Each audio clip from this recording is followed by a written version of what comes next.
పెద్దలారా మిత్రులారా అందరికీ నమస్తే. నేను గరిడేపల్లి సత్యనారాయణ, న్యూ లక్ష్య ఆర్గనైజేషన్. వెస్ట్ బెంగాల్‌లో 1977 నుంచి 2011 దాకా వామపక్ష ప్రభుత్వాలు ఏర్పాటు చేశారు. 77కు ముందు కూడా ఉమ్మడి కమ్యూనిస్ట్ పార్టీ పరిపాలన చేసింది. 2011కి వచ్చేసరికి ఎందుకు ఇట్లాంటివి వచ్చినాయంటే అనేకమైనటువంటి కారణాలు మనకు వస్తూ ఉంటాయి. ముఖ్యంగా తెలంగాణ రాష్ట్రంలో టీచర్స్ ఫెడరేషన్ ఎట్లుంటుందో వామపక్షాలకి అక్కడ వాళ్లే జిల్లా కార్యదర్శులుగా ఉండేవాళ్ళు అనేది ఆరోపణ. మొదటి తెలంగాణ వెస్ట్ బెంగాల్ వచ్చినప్పుడు భూ సంస్కరణలు జరిగినాయి. భారతదేశంలో అత్యధికంగా భూ సంస్కరణలు జరిగినాయి. తొలితరానికి సంబంధించి 2 ఎకరాల భూమి ఇచ్చారనుకుందాం. ఆ తొలితరానికి 2 ఎకరాల భూమి ఇస్తే 4 కొడుకులు 4 అరెకరాలు వచ్చింది. రెండో తరానికి 4 కొడుకులకి 4 అరెకరాలు వచ్చింది. అప్పుడు కుటుంబ నియంత్రణలు తక్కువ ఉన్నాయి కాబట్టి మళ్ళీ వాళ్ళకి 4 పిల్లలు అయితే తలా కుంట కూడా రాలా. ఆ విధంగా మూడో తరానికి వచ్చేసరికి ఖచ్చితంగా ఆ గ్యాప్ ఏర్పడదు యువతకి, సిపిఎం పార్టీకి. ఆ విధంగా ఉన్నది. దాంతో పాటు పారిశ్రామిక అభివృద్ధిని కార్మిక సంఘాల పేరుతోని ఉన్నదనేది ఒక అపవాదు ఉన్నది. కార్మిక సంఘాలు ఆ పేరుతోని సరే ఆ పార్టీ బేస్ కలిగిన అట్లున్నది, కానీ కొంచెం అప్డేట్ కావాలి. బీజేపీ వాళ్ళు చెప్తూ ఉంటారు, వాళ్ళు అధికారంలోకి వచ్చారు కాబట్టి వాళ్ళు మాట చేయొచ్చు, విందాం, వాళ్ళు ఏమన్నారో విందాం, మనకి నచ్చినా నచ్చకపోయినా. వాళ్ళు ఏం పత్తిత్తులు కాదు. బీజేపీ వాళ్ళు మొత్తం ప్రభుత్వ రంగాన్ని మూసేస్తూ ఉన్నారు, ప్రైవేట్ రంగానికి అప్పచెప్తూ ఉన్నారు. ముఖ్యంగా వామపక్షాలు ఏం చెప్తావయ్యా అంటే హక్కులు, పోరాటాలు, యుద్ధాలే చెప్తారు, పని చేయమని చెప్పరు అనేది దాని సారాంశంగా కనపడతారు. బుద్ధదేవ్ భట్టాచార్య కానీ, జ్యోతి బస్ కానీ మంచి ముఖ్యమంత్రులు, అవినీతి మచ్చ లేకుండా పరిపాలన చేసినటువంటి నాయకులే ఉన్నారు. ఇటు కేరళ, త్రిపురకు వచ్చినప్పుడు కూడా మచ్చలేని నాయకులే ఉన్నారు చాలామంది. అయితే మనం మాట్లాడేది వెస్ట్ బెంగాల్కి సంబంధించి మాట్లాడుతూ ఉన్నాం. 50% పోలింగ్ వచ్చింది. 2026కి వచ్చేసరికి 4% పడిపోయింది. సిపిఎం వామపక్ష ఓట్ బ్యాంక్ 4% ఉన్నది. సిపిఎం శ్రేణులు అంటే శ్రీలంకలో 3% ఉన్నది. మేము 40-50% పోయాను. బెంగాల్లో కూడా అట్లా వస్తుంటున్నారు. అది సాధ్యమయ్యేదేనా అనేది మన ముందున్న ప్రశ్న. ముఖ్యంగా పాత చింతకాయ పచ్చడిలాగా సిపిఎం వామపక్ష భావజాలం తయారైందనేది ప్రజలకు సంబంధించి వచ్చినప్పుడు స్థానిక పరిస్థితులకు సంబంధించి కన్యాశ్రీ పథకం డైరెక్ట్గా అమౌంట్ని పేదల అకౌంట్లోకి వేసే కార్యక్రమం సామాన్య దిగువ మధ్యతరగతి ప్రజలు, పేద ప్రజలు టీఎంసీ వైపు కనెక్ట్ అయిపోయారు. దాంతో పాటు బీజేపీకి వచ్చినప్పుడు సువేందు అధికారి కానివ్వండి, జాతీయవాదం కానివ్వండి, రోహింగ్యాల పేరుతోని వాళ్ళ వరల్డ్ బ్యాంక్ని క్యాచ్ చేసుకునే పరిస్థితి చేశారు. సిపిఎంలో ఆ స్థాయి కలిగినటువంటి సుజన్ చక్రవర్తి ఇంకెవరు ఉన్నారు, వాళ్ళు ఆ స్థాయి కలిగినటువంటి ఇటు తృణమూల్ కాంగ్రెస్కి మమతా బెనర్జీ, అటు బీజేపీకి సువేందు అధికారి అంత స్థాయి కలిగినటువంటి మాస్ ఫాలోయింగ్ ఉన్న లీడర్స్ లేకపోవటం సిపిఎంకి, వామపక్షాలకి లోటుగా ఉన్నది. అది కూడా బలహీనపడటానికి ఒక కారణంగా ఉన్నది. దాంతో భూ సంస్కరణలే కాదు, పారిశ్రామికీకరణకు సంబంధించి సింగూరు గొడవల దగ్గర నుంచి ఇతర గొడవల దగ్గర నుంచి పారిశ్రామికీకరణ జరగలేదు అంత స్థాయిలో. దాంతో పాటుగా ఏదైతే ఉన్నదో కార్మికులకు సంబంధించి ఉపాధి, ఉద్యోగ అవకాశాలు, యువత కార్మికులు ఉద్యోగ ఉపాధి అవకాశాలు కూడా ఇబ్బంది పడటం, అది కావలసినంత లేక పేదరికంలోకి వెళ్ళిపోయేటువంటి పరిస్థితి కూడా వెళ్ళిపోయినటువంటి పరిస్థితి అనేది ఒక ఆరోపణగా వెస్ట్ బెంగాల్ వామపక్ష ప్రభుత్వాల మీద వినపడతా ఉన్నది. సో దాంతో పాటు జ్యోతి బస్ మచ్చలేని నాయకుడే. జ్యోతి బస్ కొడుకు, జనరల్గా కొడుకులు రాజకీయాల్లో ఉండాలని లేదు. వెస్ట్ బెంగాల్లో బ్రిటానియా మిల్క్ బిస్కెట్ ఫ్యాక్టరీ ఏదో ఉంటుంది, ఇండస్ట్రియలిస్ట్ ఆయన అనేది అయిపోయిన తర్వాత అప్పుడేం మాట్లాడాలా, అయిపోయిన తర్వాత ఆరోపణలు చేస్తూ ఉన్నాను. అంటే వెస్ట్ బెంగాల్ చాలా ప్రపంచానికి చాలా సందేశాలు ఇచ్చింది. కాబట్టి ఇప్పుడు బలహీనపడటానికి కారణాలు మాట్లాడుతున్నాం. గతంలో వామపక్ష ప్రభుత్వాలు, దాని పని విధానాలు మనం చర్చించాం. మళ్ళీ ఆ సందర్భం వస్తే మళ్ళీ చర్చించుదాం. ఇప్పుడు వామపక్షం వెస్ట్ బెంగాల్లో బలహీనపడటానికి ప్రధానమైనటువంటి కారణాలు ఇంకా చెప్పుకుంటూ వస్తే, అటు తృణమూల్ కాంగ్రెస్ మమతా బెనర్జీ, సువేందు అధికారి ఊపుగా ఉంటే ఏజ్డ్ పోలిట్ బ్యూరో అంటున్నారు వెస్ట్ బెంగాల్లో. 70-80 ఏళ్ల వయస్కులు సమూహంగా వెస్ట్ బెంగాల్లో వామపక్ష పార్టీలకు సంబంధించి, ముఖ్యంగా సిపిఎం పార్టీకి సంబంధించి ఏజ్డ్ పోలిట్ బ్యూరో అనేది నిక్నేమ్ ఉంటుందని చెప్పేసి అదొక క్యాంపెయిన్ వినపడతా ఉన్నది. మనకి టీవీలు, లేకపోతే మ్యాగజైన్స్, లేకపోతే పేపర్లు, ఇంకా చాలా సీనియర్ లీడర్లు మాట్లాడినప్పుడు మనకి చాలా చాలా చాలా చాలా చాలా సమాచారం నుంచి మనకు వినపడుతున్నటువంటి మాటలు మనం చదివినవి విన్నాయి కన్నాయి. దాంతో పాటుగా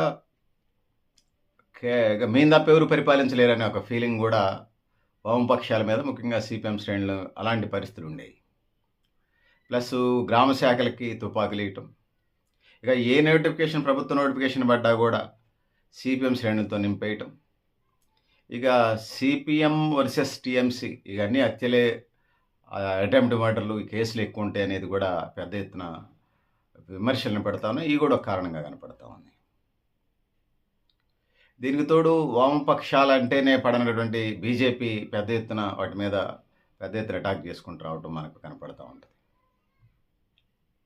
సో 50కి పైగా పర్సెంటేజ్ ఓటు ఉన్నటువంటి, 51% పైగా ఓటు ఉన్నటువంటి, ఓటు బ్యాంక్ ఉన్నటువంటి వామపక్ష సిపిఎం ప్రభుత్వం 2026కు వచ్చేసరికి 4% ఓటుకు పడిపోయింది. ఇది పెరుగుద్దని చెప్పలేము, పెరగడానికి ఆస్కారం లేదు అనేది వినపడుతున్నటువంటి మాట. సో అటు అగ్రికల్చర్ సెక్టార్కి సంబంధించి, భూ సంస్కరణలకు సంబంధించి, పారిశ్రామికీకరణకు సంబంధించి, ఉద్యోగం సంబంధించి, ఉపాధికి సంబంధించి ఏమి చేయలేదు, పాత చింతకాయ పచ్చళ్ళలాగా ఉన్నది అనేది అభిప్రాయం.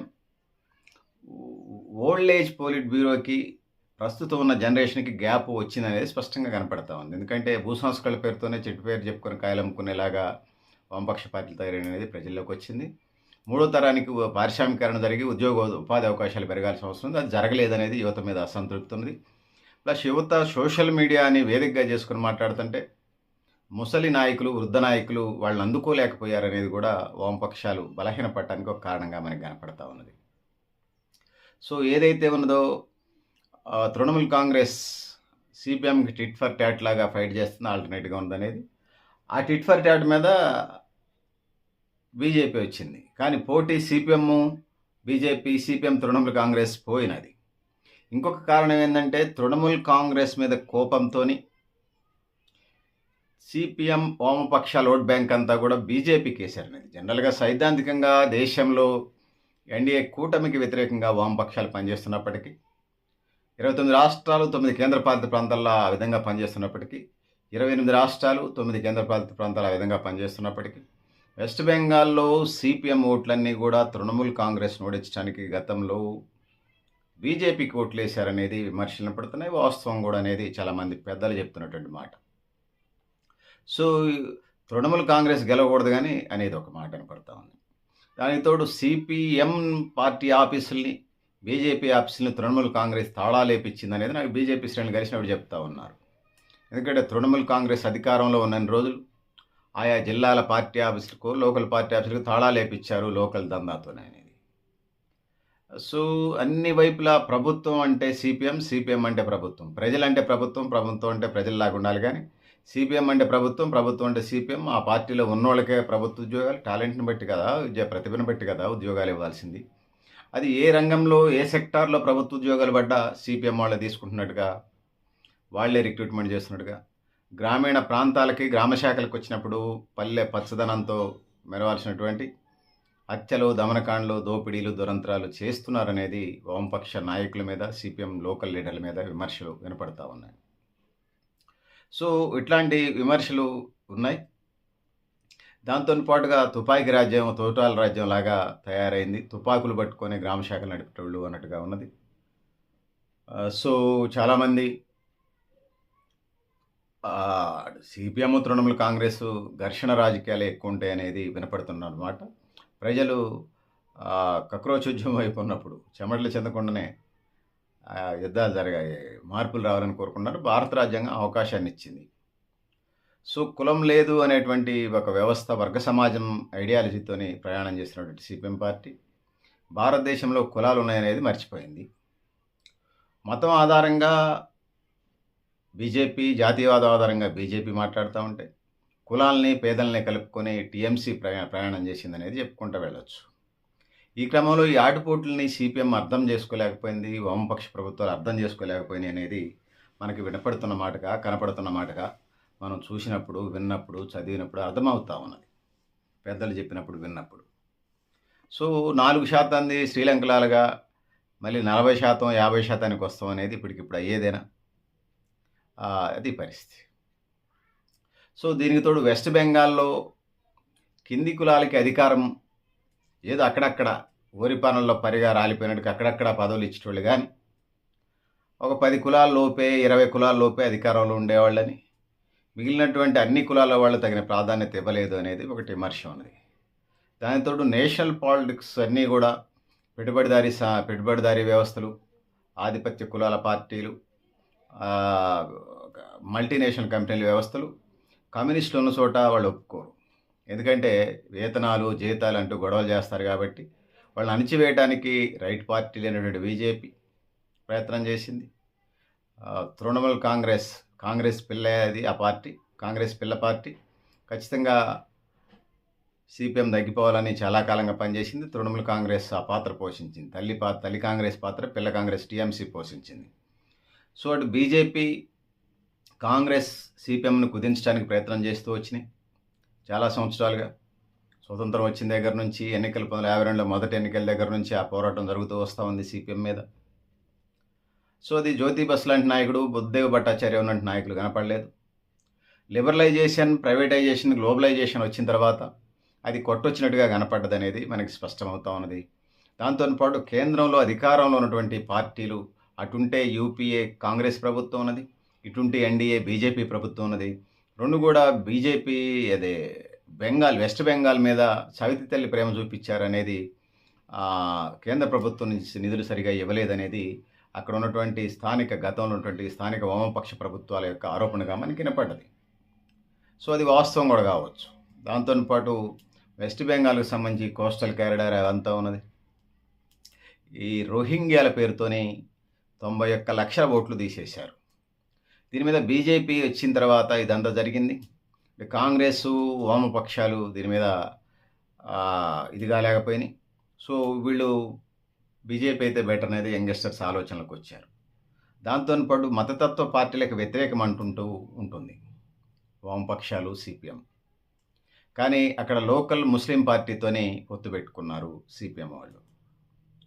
ముస్లింలు మాత్రం తృణమూల్ కాంగ్రెస్ని నమ్మొచ్చు. తెలంగాణలో కాంగ్రెస్ ఎట్లా నమ్ముతున్నారు, పిల్ల కాంగ్రెస్ అయినటువంటి తల్లి కాంగ్రెస్, అసలు పెద్ద కాంగ్రెస్ అయితే పిల్ల కాంగ్రెస్, తృణమూల్ కాంగ్రెస్ని వెస్ట్ బెంగాల్ ముస్లింలు నమ్మారు. మిగిలినటువంటి ఓటర్స్ అంతా కూడా బీజేపీ వైపు వెళ్ళారు. ఒక దశలో సిపిఎం వాళ్ళు కూడా కొన్ని ఎన్నికల్లో తృణమూల్ కాంగ్రెస్ని ఓడించడానికి బీజేపీకి ఓట్లేశారు. ఇది ఒక్క రోజులో, ఒక గంటలో జరిగినటువంటి ల్యాబ్లో జరిగినటువంటి ప్రయోగశాలలో ప్రయోగం కాదు. ఇది సంవత్సరాల తరబడి, దశాబ్దాల తరబడి పోలరైజేషన్ జరుగుతూ వచ్చింది. సో ఆ విధంగా సిపిఎంకి దూరం జరుగుతూ ఇవాళ 4% ఓటు బ్యాంక్ పడిపోయింది. ఇప్పుడిప్పుడే కోలుకుంటుందంటే చూడాలి పరిస్థితి. సో సిపిఎం బలహీనపడటానికి ఇవి కారణాలు. డిస్క్రిప్షన్లో కూడా మరింత నేను సమాచారం పెట్టే ప్రయత్నం చేస్తాను. సో పెద్దలారా, మిత్రులారా, మీరు కూడా మీ అభిప్రాయాలను కామెంట్ బాక్స్లో రాయని తెలియజేస్తూ, నేను గరిడేపల్లి సత్యనారాయణ, న్యూ లక్ష్య ఆర్గనైజేషన్. సో అగ్రికల్చరు, లేకపోతే ఇండస్ట్రియల్ సెక్టారు, ధరలు, బ్లాక్ మార్కెటింగు, హత్య రాజకీయాలు, సో ప్రభుత్వ ఉద్యోగాల రిక్రూట్మెంట్ పారదర్శకంగా జరగకపోవటం, లేకపోతే కమ్యూనిస్ట్ ప్రభుత్వాల మీద వివిధ అగ్రకుల లేకపోతే ఏమంటారు బూర్జోవా పార్టీల యొక్క అటాక్, ప్రధానమైనటువంటి కేంద్రంలో అధికారంలో ఉన్నటువంటి ప్రధానమైనటువంటి కాంగ్రెస్, బీజేపీ పార్టీలు వాళ్ళ పీరియడ్లో వెస్ట్ బెంగాల్లో సిపిఎంని తొక్కేయాలని చూసేటువంటి గట్టి ప్రయత్నాలు, ఇట్లా అనేక కారణాలు, 100 కారణాలు వామపక్ష సిపిఎం ప్రభుత్వం పడిపోవడానికి, దాంతో పాటుగా బలహీనపడటానికి కారణాలుగా మనకు కనిపిస్తాయి. డిస్క్రిప్షన్లో కూడా మరింత సమాచారం రాస్తాను. మీరు కూడా మీ అభిప్రాయాలను కామెంట్ బాక్స్లో తెలియజేస్తూ, నేను గరిడేపల్లి సత్యనారాయణ, న్యూ లక్ష్య ఆర్గనైజేషన్. థ్యాంక్ యూ అని పెద్దలు.